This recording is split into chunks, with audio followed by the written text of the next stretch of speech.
La démarche présentée ici s'applique aux questions d'analyse littéraire comportant un questionnement que l'on retrouve dans des contextes de dissertation critique ou de débat sur une problématique littéraire. Sera démontrée l'aide apportée par l'usage des dictionnaires lors de l'amorce de la discussion. Vous devez prendre position sur un sujet, choisir vos arguments, peser le pour et le contre. Comment procéder? Exploitez toute la richesse de vos idées, bien sûr, mais aidez-vous également de la consultation de dictionnaires polyvalents. Pour vous faire une première idée sur le point de vue avancé dans l'énoncé de la question, consultez d'abord le dictionnaire de sens. Parfois, le sens pris par un concept présente certaines nuances du verbe au nom, puis à l'adjectif. Voyez, le verbe profaner détient une forte signification. Il y a de la violence en l'acte de violer. Le prisme de sémantique le relève. Le nom profanation atténue cet effet par son caractère descriptif. Il détient toutefois encore la même valeur négative. Observez l'adjectif profane. Il perd cette valeur et est considéré comme neutre. Ainsi, il est abusif de déclarer que les Saintes Écritures soient profanées dans le roman Marie Calumet de Rodolphe Girard. Il est tout aussi abusif de prétendre que le personnage commet un acte de profanation des Écritures lors de sa première rencontre avec la Bible. Lorsque l'on connaît un peu mieux la nièce du curé Flavel, on voit bien que la lecture qu'elle expérimente exprime une vision profane de la Bible. Vous le constatez. Pour se faire une opinion sur une question, il faut s'assurer de bien comprendre le sens des mots-clés de la question. Ne négligez pas d'observer les synonymes proposés pour le point de vue à débattre. Vous serez peut-être surpris de constater que ce simple geste vous permet d'identifier déjà des éléments de sens à écarter et d'autres à retenir. Appliquons ce principe à la question à l'écran. Remarquons, l'objet d'étude est un essai, le sujet traité concerne le choix d'une devise, le point de vue est celui de le désapprouver. Le point de vue avancé dans la question est-il excessif? Est-il juste en certains aspects? Examinons les significations que l'on peut rattacher au point de vue. L'idée de blâme, comme celle du reproche, l'idée de condamnation, tout autant que celle de réprobation, ne sont pas présentes dans le propos de l'auteur. Le point de vue porte donc à discussion. N'est présent que le sens restreint de critique formulée.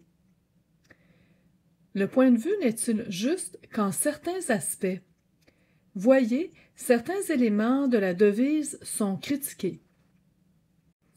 Concluons. Notre attention aux significations d'un mot nous permet de reconnaître, s'il en est, les éléments du point de vue présent. Aussi, sous-peser le pour et le contre limite souvent la portée du jugement véhiculé dans le point de vue. Notre attention aux parties du récit ou aux éléments du contexte compte tout autant. À l'opposé, à l'étape de l'examen des arguments allant dans le sens contraire, inspirez-vous du dictionnaire des antonymes. Vous pourrez déterminer ce qui est contestable, voire inexact, dans le point de vue et pour quelles raisons. On trouve ici l'idée d'une reconnaissance de la valeur de la devise. Elle présenterait des qualités importantes. Vous aurez la tâche de présenter en quoi cela est vrai. Enfin, à l'étape finale de la détermination du sens du sujet, lorsque vous en êtes à formuler le propos du texte, exploitez vos idées, bien sûr. Vous ne restez pas indifférent au terme thèse, avancé par Antoine Robitaille. Le point de vue sur la devise serait donc affiché en ces lignes. Soyez sensible aux détails du texte, exploitez-les. Faites-le en approfondissant votre compréhension du sujet. Explorez le dictionnaire des co-occurrences de votre sujet. Parcourez le champ lexical. vous pourrez mieux déterminer l'orientation prise par l'écrivain. Ces deux dictionnaires divulguent les idées suggérées par les mots. Nous l'observons aisément. Nous prenons une bonne mesure du sens du point de vue au départ avec le dictionnaire de sens, puis des synonymes. Cette exploration du sens aide à envisager certains aspects du point de vue présent dans un texte. Lorsque l'on observe les aspects du texte allant dans le sens opposé du point de vue, les antonymes offrent des pistes utiles. Enfin, ce sont les dictionnaires du champ lexical puis des concurrences qui permettent le plus aisément de formuler une position juste sur le sujet. Le champ lexical ouvre votre réflexion aux idées sémantiquement liées au sujet d'étude. Les concurrences permettent d'énoncer clairement vos idées. Le contexte narratif nous amène parfois à présenter la position de l'antithèse à l'étape initiale. Alors, les arguments en faveur du point de vue suivent. La dernière étape de la dissertation résout le questionnement. Dans un contexte de débat, où l'on aborde une problématique présente dans un texte, la réflexion s'élargit. La définition du concept de problématique le démontre. Une problématique renvoie à un ensemble de sujets et de questions relativement à un domaine particulier. Un auteur peut s'intéresser à une problématique sociale. Il peut nous inciter à réfléchir à des problématiques de classe sociale, d'insertion, d'inadaptation sociale, de justice ou de ségrégation. Une problématique peut relever du comportement des personnes. L'auteur peut nous amener à mieux comprendre l'impact de la maltraitance, de la dépendance, de traumatisme, du harcèlement ou de la détresse psychologique. Alors on s'intéresse à ce qui affecte les individus ou ce qui affecte leurs relations. Dans un tel contexte de débat, on s'intéresse d'abord à ce que le texte aborde, de quel point de vue, sous quelle forme. Mais il est bon de définir aussi ce qui n'a pas été abordé ou aurait été abordé très peu par l'écrivain, mais qui touche cependant la problématique concernée. Cela permet de définir clairement la problématique privilégiée par l'écrivain dans son traitement du sujet. Une simple consultation des concurrences, notamment des adjectifs classificateurs, nous fait percevoir l'étendue des domaines de discussion. L'auteur met-il en lumière une problématique féministe, environnementale, géopolitique, urbaine, régionale? Les compléments du nom nous incitent à définir les aspects de la problématique, quelle approche il adopte, ce qui pourrait s'inscrire au cœur de cette problématique. Une fois la délimitation du sujet établie, vous serez en mesure de divulguer les enjeux révélés par l'écrivain. Penchons-nous sur le sujet de débat affiché à l'écran. Voyons les éléments de la question. L'objet d'étude est un récit. Le sujet porte sur les traumatismes de guerre. La problématique qu'il faut définir et dont il faut révéler la vision concerne le sort du rescapé. La guerre en fait-elle un éternel exilé? Pour mieux comprendre les problématiques associées à l'exil, vécues par les réfugiés de guerre, plusieurs questions doivent être envisagées. Quelles répercussions la guerre a-t-elle sur eux? Comment vivre ces changements brutaux? Peut-on se tirer indemne de cette expérience? Que nous apprend l'auteur sur la situation des victimes? Examinons la problématique de l'exil soulevée dans Rue. À ce stade, un dictionnaire s'impose, celui du champ lexical. Nous le consultons. quelques idées en émergent. Est confronté à une problématique de déracinement, de survie, d'intégration, l'être en situation d'exil. Approfondissons le premier aspect.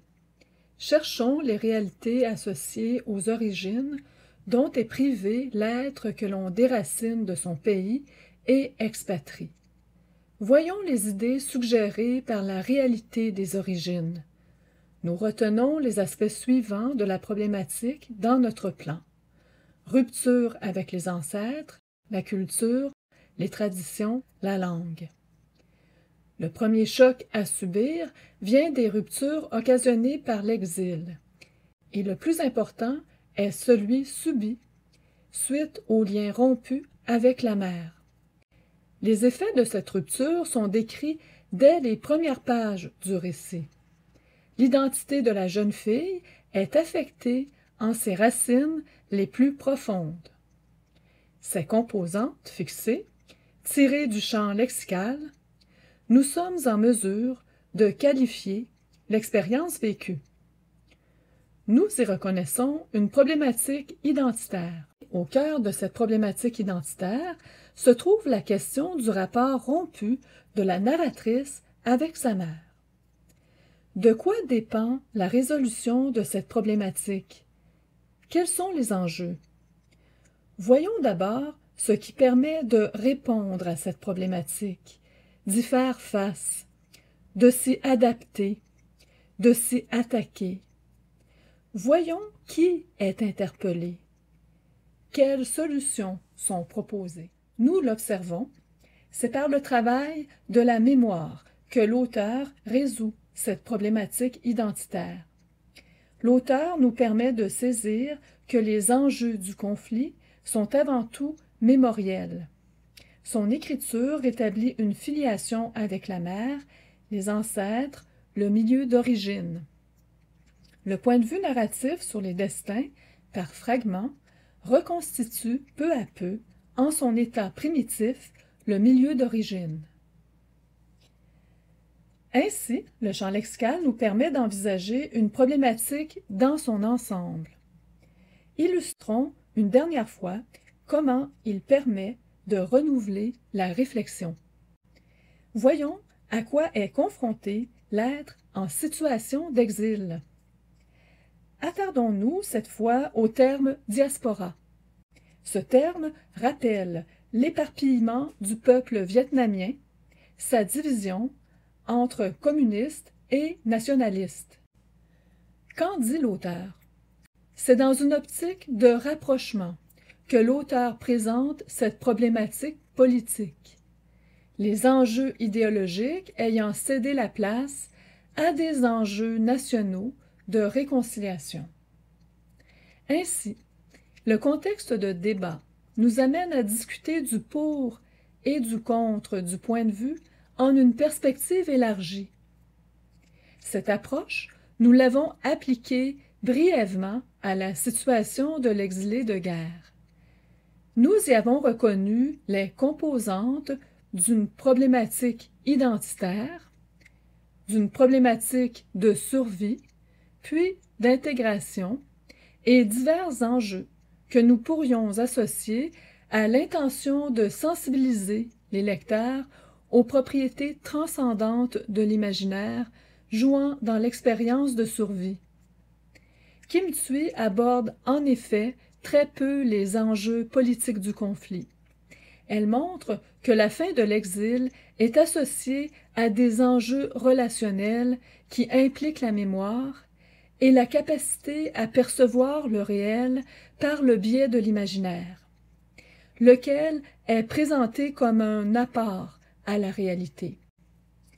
Ainsi se clôt cette communication portant sur les mots-clés d'un point de vue. Les dictionnaires du champ lexical et des co-occurrences sont des atouts.